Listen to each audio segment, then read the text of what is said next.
Big Debate. My name is Sikim Kabadeli. White people are rich, black people are poor. That may not be true in every case, but statistically speaking, it does still describe the South African reality. For how much longer will that be the case? Well, today on the Big Debate, we ask, is our economy racist? And what should be done about it? I'm joined by Malusi Gigaba, Minister of Public Enterprises and a member of the ANC's Economic Transformation Committee. Dipolo Lebohang Peku is an economist and director of the Trade Collective, a think tank on economics. Laibon Mabasa is president of the Socialist Party of Azania. Dirk Herman is deputy general secretary of the Solidarity Trade Union. Paul Theron, CEO of asset management company Vesta. And in our audience are South Africans from different communities who, like all of us, have a strong stake in the transformation of our economy. Welcome to you all.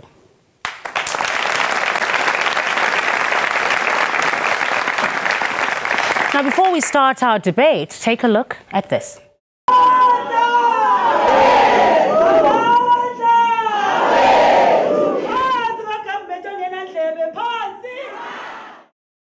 Each month, members of the Katlehong branch of Khulumani support group meet. They are the survivors of the political violence that was typical of the apartheid regime. The organization was set up in 1995 during the build-up to the Truth and Reconciliation Commission in order to give support to the victims who told their stories during the commission's several hearings. One of the recommendations of the TRC was for those recognized as victims to receive a reparations payment of 30,000 rand. Only an estimated 10% of them have received this grant. Khulumani members seem very disillusioned with the new South Africa. 74% of them are unemployed. Akasikhathalelanga urhulumente wethu khathalele lonto ndahlala ndiyithethe usikhathalele isiqu sakhe opha kula parliament upha for yena nefamily sabo inhlupheko esibhekene nayo ibhlungu mama ayinambaliso besinethemba ukuthi sizophucuka mhlawumbe siphila kamnandi njengabelungu manje secular apartheid besidonsa nzima kubelungu kuwesi manje ubutyebu bunabantu abambalwa abathile abantu phofu esasisilwa nabo silungiselela ukuthi babekwe phambili ukuze ingomso lesizwe sonke lithini lihlomule phaya ngoku ishintshile lento sicinezelekileyo ifana nokuthi ngoku ayiseyo racism kodwa yi-oppression ucinezeleko sicinezelwa ngabanye abantu abamnyama abaphetheyo. When the ANC government came into power, it was under pressure. On the one hand, it had to improve the lives of those affected by apartheid, and on the other, accelerate the growth of an economy that had been crippled by anti-apartheid struggles. 4 economic programs have been launched since 1994. Yet all of these have failed to transform the economy. Widespread poverty and inequality persist. The average white household, for instance, is likely to earn 6 times more per year than the average black household. While the unemployment rate among the white population stands at a low 6%, within the Indian, coloured and black groups, it is higher. It's quite disappointing that, nearly 20 years down the line, a lot of our people, they remain in the same or similar conditions under an ANC-led government. To reverse the effects of apartheid's economic policies, Black economic empowerment, which includes employment equity, was set up. Among its well-known beneficiaries are figures such as Patrice Motsepe, Tokyo Sogwale, and Cyril Ramaphosa, who are now part of the country's super-rich class. When we speak about equality, we're not talking about a minority bourgeois black, having a potsoi, a party with a minority bourgeois privileged white, We're talking about social justice issues. But despite this partnership between black business and established capital, the economy is still firmly in white hands. Several BEE deals have crashed over the years. Is it perhaps time for a new approach? There's always going to be a tension there. On the one hand, you have people who are running businesses, and these businesses need to be run efficiently. And on the other hand, you have transformation imperatives. So a way to find consensus is to have black people who add value to the business. The days of sitting back and just sitting and waiting for dividends and just selling your skin color, if you will, are over. For members of Khulumani, the days of waiting for the fruits of the past 2 decades' economic programs are over.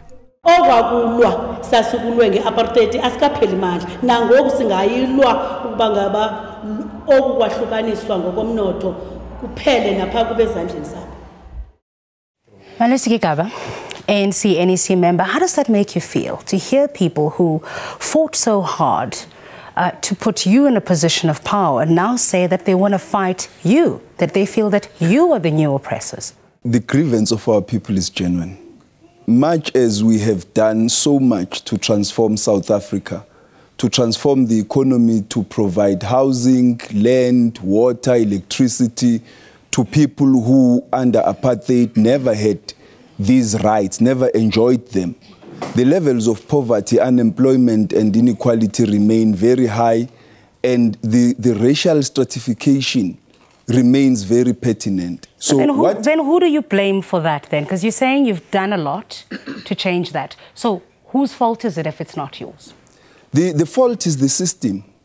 The fault is the systems. Which system? Because, remember, transforming society is not a miracle. It doesn't happen by miracle, and neither does it take place over a short space of time. You are transforming a society whose social injustice had been ingrained for over centuries. You've got to take the steps that we've had to take, and from time to time to accelerate the process of transformation so that you improve the lives of the people. Dipolo Pegu, the minister says it's not the ANC, it's not the government, it's the system.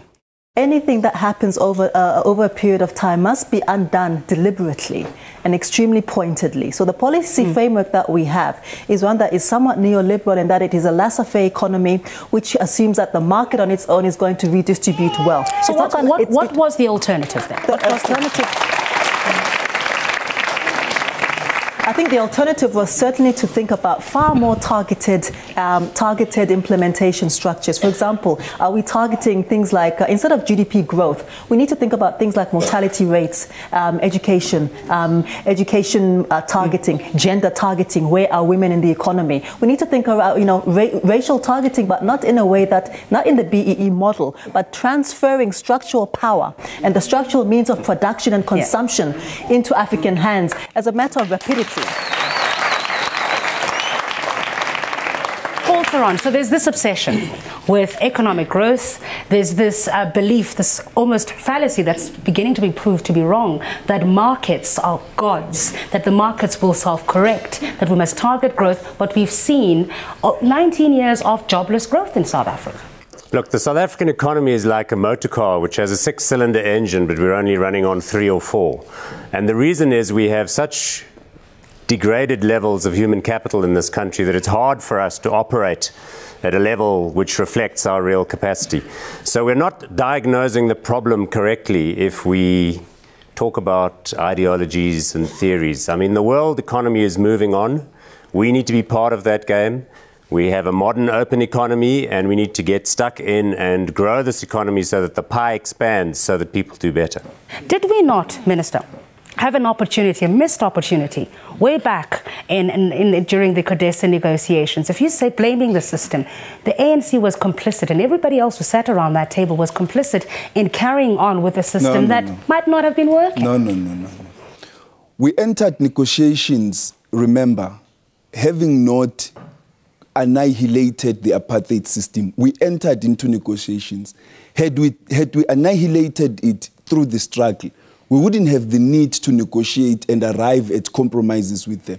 You are living now with the consequences of the compromises that were reached then, that we need to continuously undo. At the same time, I wouldn't agree that the state has, that we've pursued a neoliberal approach to transformation, because the South African state, to the defiance of the dominant global thinking, has been very active in economic transformation. Otherwise, we wouldn't have built the houses, we wouldn't have installed the water. All right, let me bring in Laibon Mabaza into this conversation. The minister does have a point, Laibon, because if they had not compromised, who knows where we would be? We might be 100 times worse than where we are. And really, there was no victor in the apartheid, in the fight against apartheid.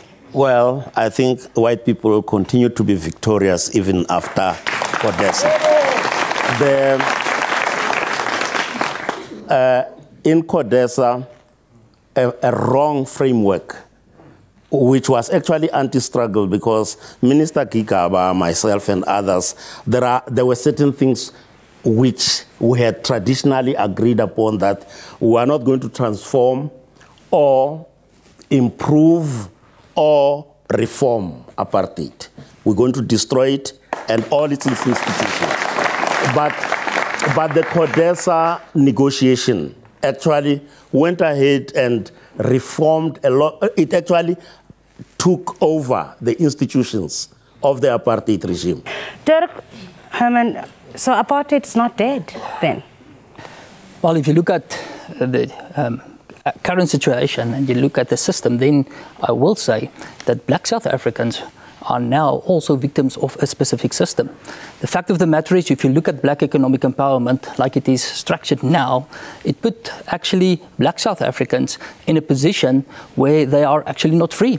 They are actually victims of a new system, namely black economic empowerment. How do you figure that? How are they victims of black economic empowerment? For this simple reason, black economic empowerment does not create entrepreneurs. It creates people that's dependent on a system for advancement. And that is the kind of values that we teach our kids. Minister, he's saying, I mean, BE is your redress policy, isn't it?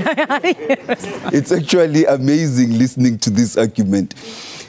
How is BEE different from Corrective Axe, which was pursued by the Nationalist Party governments to empower whites? The only difference is that in this instance, it is the majority that are targeted for empowerment. And nobody has denied the mistakes, but I don't think that the solidarity has any moral ground whatsoever to stand to condemn black economic empowerment. I'm going to ask you to pause there. I'll give you a chance. I'm going to ask you to pause there for a moment. We'll get a sponsor. In fact, we're going to be talking a lot more. Okay, well, with that in mind, after the break, we ask, when it comes to BEE, is it time to move from formerly disadvantaged to presently disadvantaged? You're watching The Big Debate.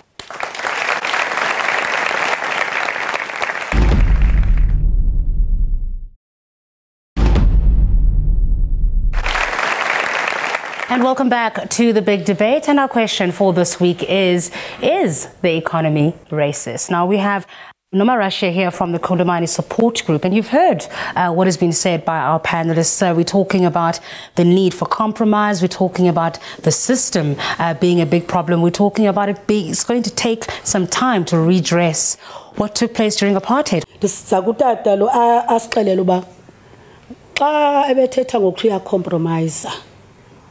Compromise obani thina abalapha ezantsi na thina abantu bangazinto kuyo yonke lento ukuthi ulungiselela ebelungiselela aba bantu basezantsi ba mabacinezeleka ngaphezulu koba babecinezelekile ngela xesha leapartheid kuba sifunqule sonke le ndlela yoba sidilize leapartheid kuba bicinezela thina sonke bantu bamnyama. Minister, you heard what she said. Angiqale ngokuthi ngenkathi sizabalazela inkululeko sazabalaza sonke sinamanxeba.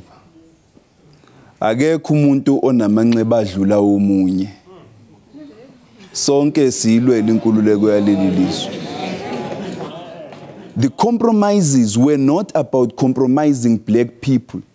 They were about the system of oppression and its representatives and those who were fighting against the system, agreeing on what are the basics for the country to gain its freedom. And some of those compromises included the public service, they included the economy, they included inserting the property clause in the constitution at the same time as you inserted the right to strike for the workers. They included a number of things that you can now begin to change. We have begun to change many of those. That's fair enough. Paul, I mean, I suppose at that time, some compromises had to be made. There was a fear of capital flight. Is that what would have happened had we not come out with the CODESA and the negotiated settlement that we came up with? Well, I remember those days well. It was very exciting, the new democracy, and I think everybody, with perhaps a few obstacles, has embraced that. The fact of the matter is, where we are now as a nation is that we have to fit into the way the global economy works.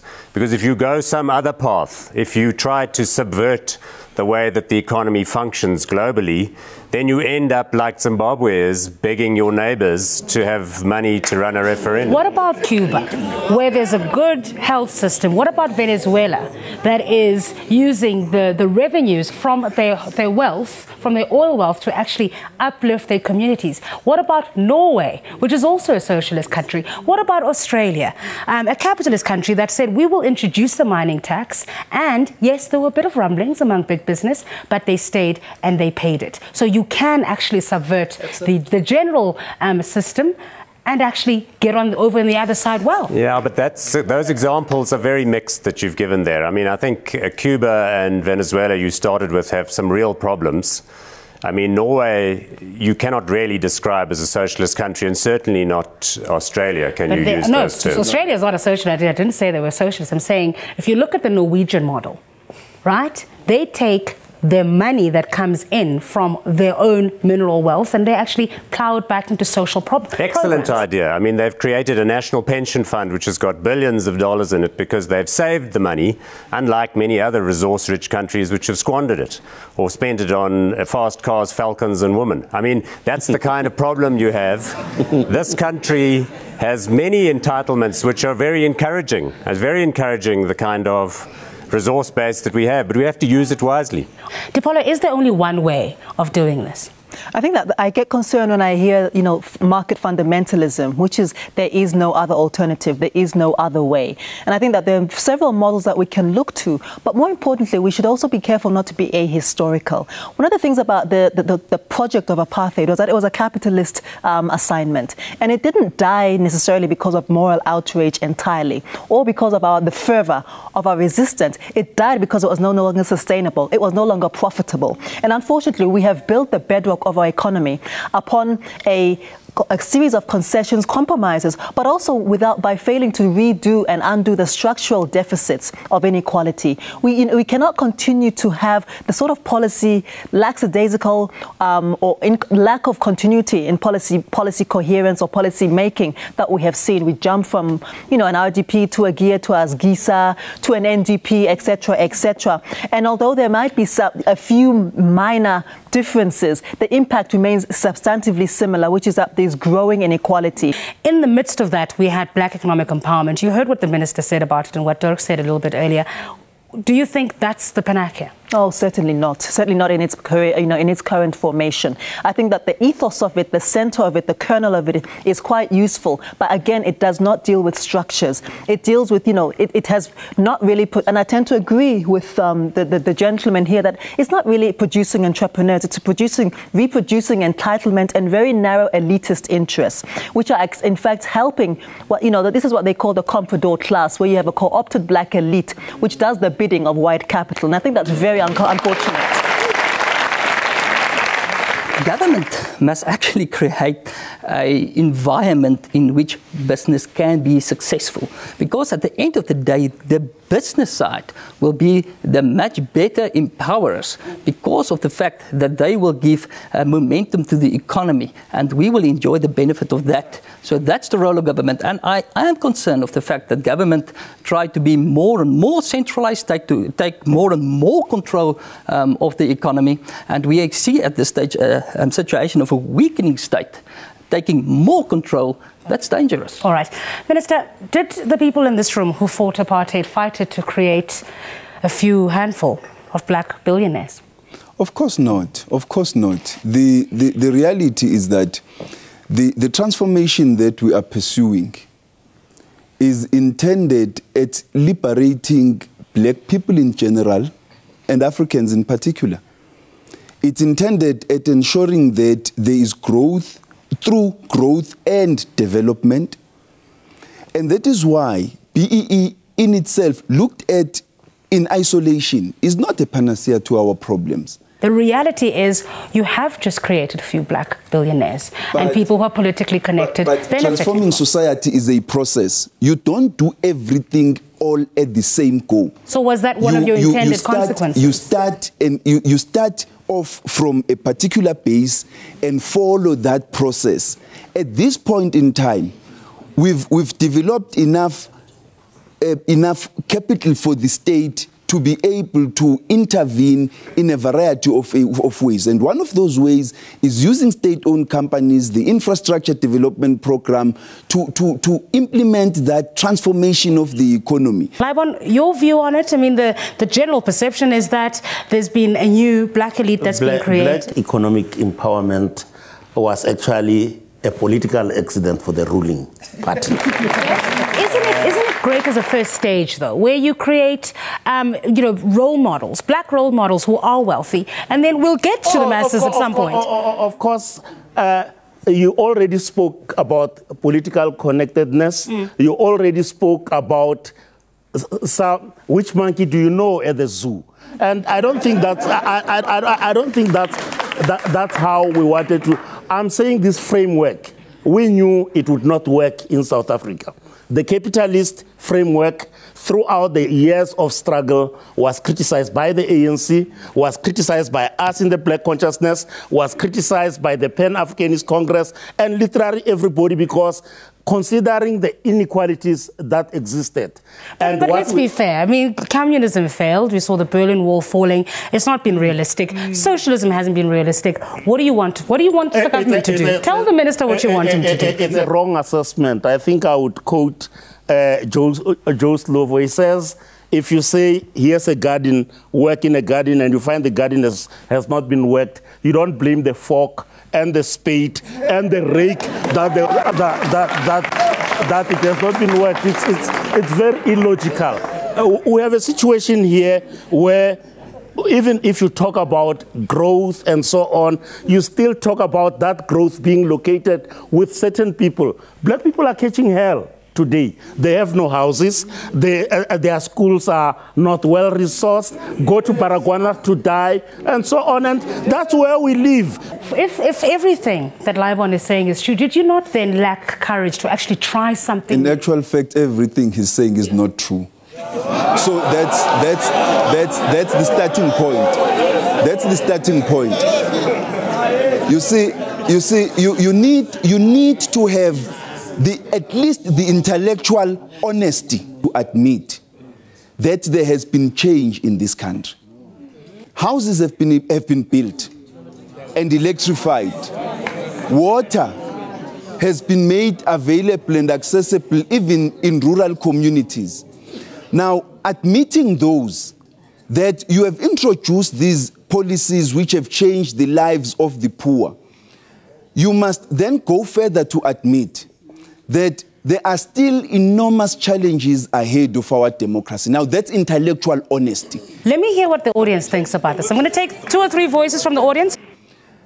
What we never did was to ask ourselves a moral question, and that is, once we've arrived at all these compromises and settlements that we had in 1994, are we prepared to fashion a consensus as a society that the structures that we have require that we continuously give up some of the privileges that we have, so that those who do not have can also migrate into a situation where they've got a more sustainable income, they've got better conditions. Paul, what would you say to that? I wonder when I sit here looking at this audience whether I live in a different economy, because I'm in the financial services sector, and I can assure you there are plenty of young, dynamic black professionals in that industry who have come through a process of evolution in terms of their own personal growth, who are starting businesses, who are staffing businesses, who are doing well, who are earning well. I don't think it's fair to say that no progress has been made in this country, because I think great progress has. We're sitting with 40% unemployment, and a large part of that being black. Absolutely. But that doesn't deny that you cannot style South Africa as though it consists of a narrow group of racially based elites and 3 rich black people, because that's not true. Wena uyasebenza unako konke njengamanje uminister ufaka ama-billions ukuthi wena urenovate izindlu zakho kodwa thina umphakathi ophuwa siyiclass ephuwa kanje lokho akwenzakala ngakithi ngifuna ukwazi ukuthi uma uthi together we can build better community usho kanjani i-community better i-community enjani nihlanganise phela transformer nivale igap manje ngaqali lapha phezulu qalani lapha phansi nisiphucule kuzokwazi ukuthi sibe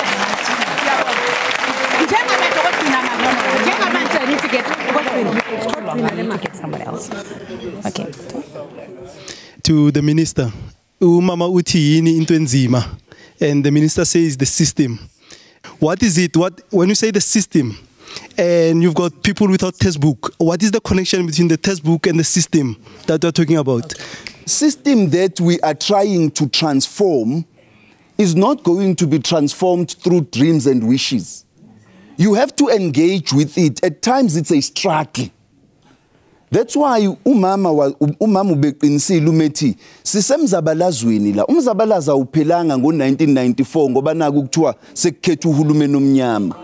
We're in a struggle, and this process is rich in contradictions, and so we need to understand what we are trying to do. All right, let me bring Dirk into this conversation. White households in South Africa live on 6 times more than black households. So we're still sitting in a situation where very little has changed. We have to bring empowerment nearer to the people. That is why I say, if you look at black economic empowerment, the ideal situation can be if you use that specific system and structure to help a poor community to be transformed in an active economy. That means that you must use that money that goes to an elite environment to create community development structures within that poor community. Because what happens now is that poor community goes and they spend their money in a rich area because there's no economy in their area. The most fundamental asset to grow, which a government can do over 18 years, a democratic government, is education. And that government has failed on that front in a wide variety of areas. But there are other assets, RDP housing. Why do we not give people who have RDP houses legal title to those houses? Why don't we give legal title to people who own bits of communal land? There's lots of assets that can be leveraged in order to advance ordinary people's access to the economy. If we want to create more jobs, we need to make it possible for small business to get off the ground. We need 1 million more small businesses, and I want to say that black economic empowerment is one instrument to make that possible, one of many. Minister, maybe we need to support small businesses and maybe protect jobs, shall I say? Protectionism? We do need to change the manner we've approached small enterprise development in the country. But we need to do that through concrete programs. The infrastructure development program is but one element of that, where you would allow small business to thrive on the back of the infrastructure rollout.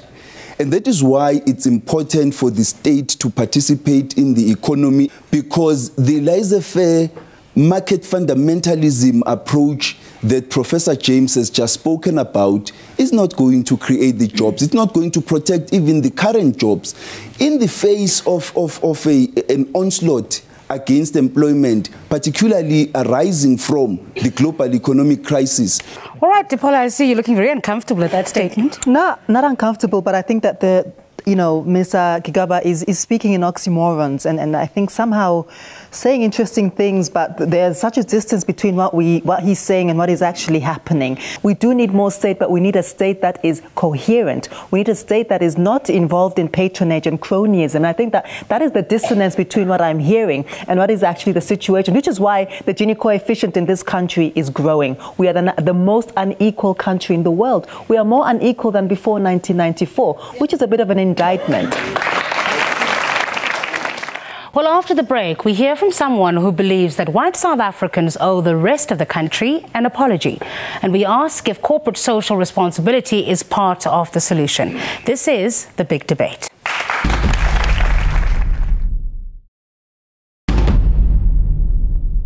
Social activist and filmmaker Gillian Skitter caused a stir on social networks recently after she wrote an open letter to white people asking them to apologize collectively for apartheid. The privilege remains in the white sector of our society, and it's something that's not acknowledged. Well, if whites acknowledged the role of history and the facts and privilege, it would transform the social debate in our country. Apologize for not actually recognizing your privilege. That's what I'm saying, really. Gillian's letter echoed former TRC chairman Desmond Tutu's plea to the white community to pay a 1% tax as recognition of the benefits of apartheid. Our white compatriots, all of you, have to accept what is so obvious. You all benefited from apartheid. We don't say you supported it, but just the fact of your being white, and yet so many of our white compatriots get very upset when you say so. I think it's a lot of bull, in the sense, I was born in 1954. If you can tell me what benefits I gained from apartheid, I'll tell you zero. But even some within the black community reject the idea of an apology. I don't want a collective apology from white people about apartheid. I want white people to be conscious of their privilege. And more than that, I want, as I said, white people to divest themselves of that unearned privilege. What would it mean for the white community to acknowledge its privilege? And at a business level, is corporate social investment perhaps a form of contributing towards correcting past injustices? Business has a very important role to play in community development, especially in this country where there are significant gaps between the haves and the have-nots. What one's got to do is do it in a way which makes a proper and lasting contribution to the societies in which we operate. Interesting comments there, Melissa Steyn. You are somebody, I suppose, who would agree with the idea of the recognition, firstly, of white privilege, but also your thoughts on a collective apology. The apology still remains relevant for us, because what that has to do is to do with levelling with our fellow South Africans. It has to do with getting ourselves into an honest relationship with the past. And if we aren't being honest about our difficult past, we aren't being honest about anything. Do you want an apology? No. No. Can I answer it? All right. Will you answer that question? An apology should not be a verbal apology that would go down, but an apology would be accepted to give us back the economy, because everything that was taken from us was illegal. So you want reparations as a form of apology. Who else wants to talk to me about this? I think an apology would perhaps assist to deal with some of the arrogance that emanates from our white fellows, particularly in business. I mean, you could have heard our speaker there from Solidarity when he started. He was sort of patronizing, speaking without ownership of the challenges that we face, blaming BEE left, right, and center, whereas they themselves could do a lot to change the social status of our people. Dirk, what do you think about that? Reparations, some form of an apology, and he's basically saying that that's what we need from all white people. Problems that we have at this stage in South Africa is much, much bigger than only an that can be resolved by only a white apology. The challenges is for white South Africans and black South Africans is to say what is the current problems in South Africa, identify that, and then tackle it. Archbishop Emeritus Desmond Tutu says, recognize that by the mere fact that you are white, that you are privileged. So let's start with that. And then, on top of some sort of an apology, a 1% wealth tax. What's wrong with paying off some form of reparation? It was done for the victims of the Holocaust. Why can it not be done for the victims of apartheid? The tax system is structured as a redistribution system. If you look at this stage at the state budget, the state budget is a redistribution budget. I, as a white South African, contributes to that specific budget. As that do I. Yes, as do the people in this room. And is through redistributed not back to me, but back to poor South Africans. Is there no moral responsibility, though? Well, because if you look at, for example, what the Khulumani support group is asking for, right? And there was a settlement that they reached in the United States for apartheid reparations, and yet South African business has just decided we're going to just carry on. That's unfair characterization of what South African business has done, because many businesses, as we know, have done a great deal in terms of their internal employment practices. We know that companies are huge taxpayers in this country.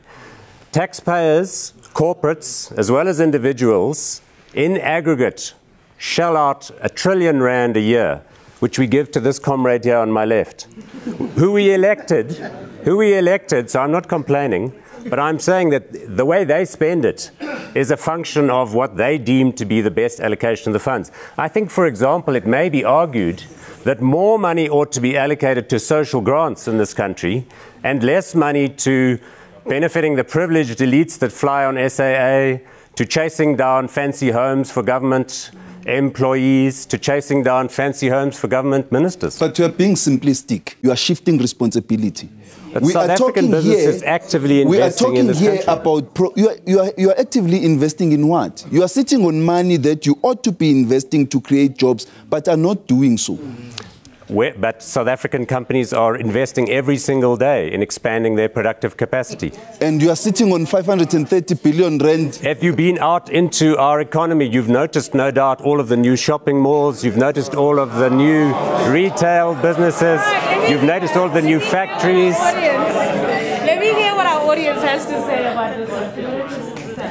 The fact of the matter is that the white minority still owns the economy of the country, and they blatantly refuse to share it with us. They don't want to share it with us. Once we raise the issue of sharing the economy of the country, they say they are going to close their business down and all this stuff.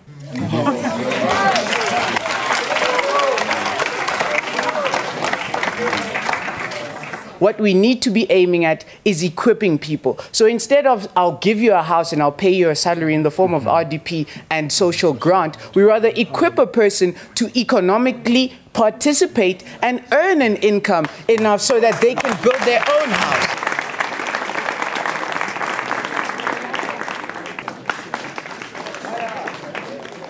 Nina nisifunqa igazi lethu kwaba bamhlophe abasifunqayo nina ninyuka ngathi nina ninyukile umntana wakho sifanele sasiqala ngithetha kuso sesakhiwa during apartheid time namhlanje sisabolile ngalandlela sasibole ngayo owakho umntana ke khoko sasikho.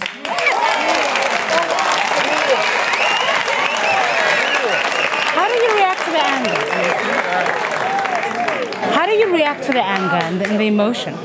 No, I will reiterate. I will Let repeat. the minister respond. We all struggled against apartheid. Surely on some level, you can understand the anger and you can understand where the frustration comes from. She called you a vampire. That takes a lot for somebody to get up and point at a minister and say, I am this frustrated. The anger about those problems is a very necessary anger because it stirs up action from those who are supposed to act, to take the actions that are necessary to deal with the problems which the people have identified. All right, you wanted to comment? Every country, whatever choice you make are choices that you yourself make. They have made the choices that they've made, and now we're the ones that are suffering. And they, because Bahluti, they are saying that it's not their problem.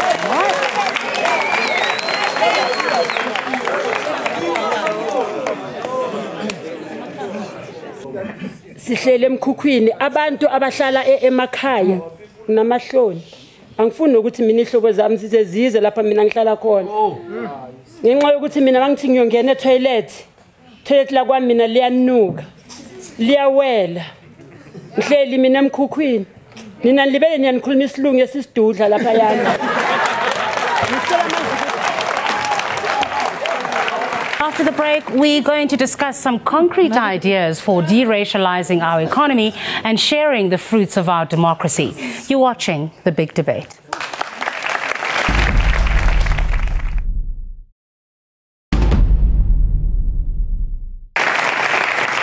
And welcome back to the big debate on racism and the economy. Now, across the world, citizens and their governments are becoming more and more suspicious of bankers and free markets. From Malaysia to Mozambique, there's talk about increased government intervention. South Africans often speak about a developmental state. What does that mean? Minister, you said nationalization is off the table, but don't we need to go the radical route? The radical route, you already have a state that owns important segments of the South African economy. What's it doing with them? It's transforming society. The investments by state-owned companies in South Africa at the present moment are already the main drivers of economic recovery in South Africa. They are already providing resources towards corporate social development, building schools, building houses, building bridges that are changing, and building clinics that are changing lives in our communities. All right. Depola, your thoughts on that? This is a nation which is inherently at war, at odds with itself. So I think when you speak about a development state, we need to think about why we're developing, who is being developed. And in terms of what is development? Is development, bridges, freeways, or is it a functioning state of hospitals which have clinics and nurses who are available, teachers which have books and schools which have books and teachers who are available to teach at the right time, at 8 in the morning until whenever Batantu Chai Sakating. What is a development state? What is infrastructure? Infrastructure is our ability to do things and to function effectively in this country, to get from your workplace to your home place quickly and easily by public transport, safely, without being raped on the way to your classroom. So, solutions. What's the way forward? There's an issue that exists in our economy which has thus far been unacknowledged in this discussion, and that's the issue of youth unemployment, and in particular the racialization of that youth unemployment. There are countless people in our townships sitting around not having any access to resources. My question to you guys is, what is government and what are corporate citizens doing about that? All right, very briefly. Paul, I'll start with you. We address that progressively over time. I mean, we know, for example, a company, one alone, ShopRite, has grown its employment hundreds of thousands of people over the preceding years. The state has been a major employment provider in recent years. Why do you think people aren't happy with that sort of an answer, Paul? Well, I guess it would be great if everybody could have a BMW and a girlfriend and a trip to Durban. But you know, the fact of the matter is,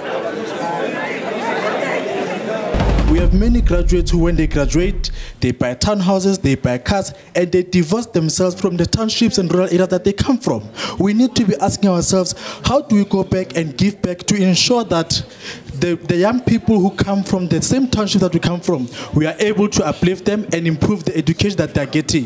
We need a government where it's going to take care of us. Like we're struggling, irrespective of race, whether you black, white, whatever, I don't care about that. All I want is development. Don't talk about progress. Which progress?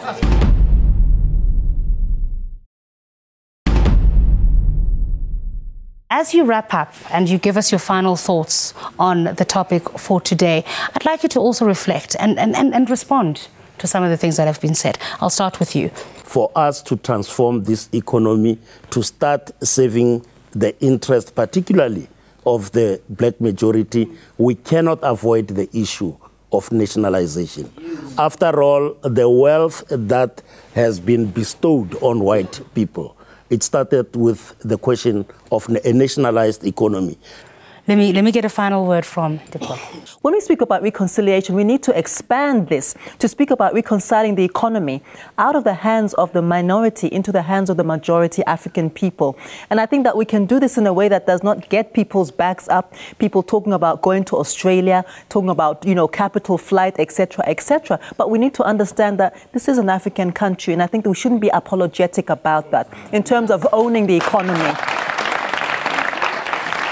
Paul Ferron, your final word. This is the African century.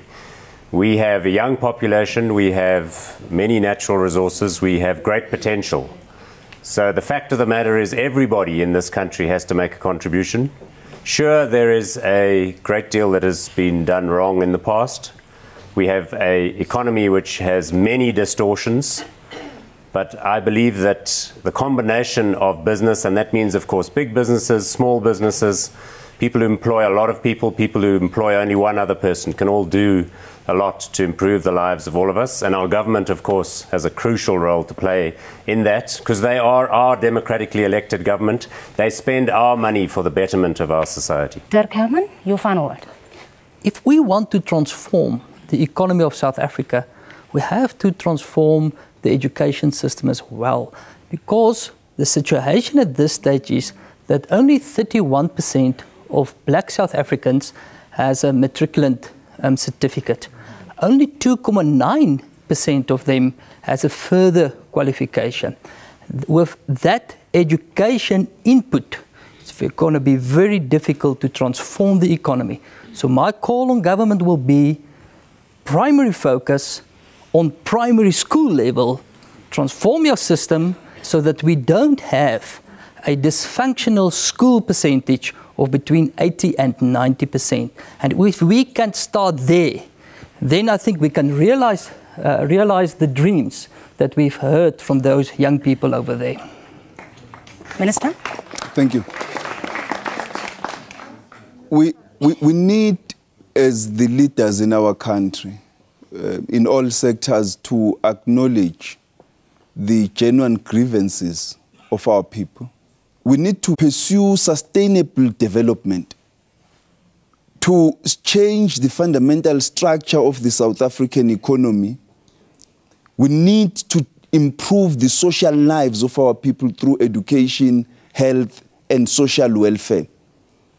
South Africa has, in the last 18 years, consistently expanded social expenditure, invested in education. The problem in our country is not the lack of investment in education, it's the quality of the education, the quality of the output. These are the areas we need to improve upon, and I believe that we are on the right track and we will improve that situation. As things stand, it will take another 50 years for black families to earn as much as whites in South Africa. And for the bottom 30% of our population, who are mostly black and unemployed, there's little sign of improvement on the horizon. So is it time for us to embrace bold new ideas to deracialize our economy? You decide. Thank you for watching The Big Debate.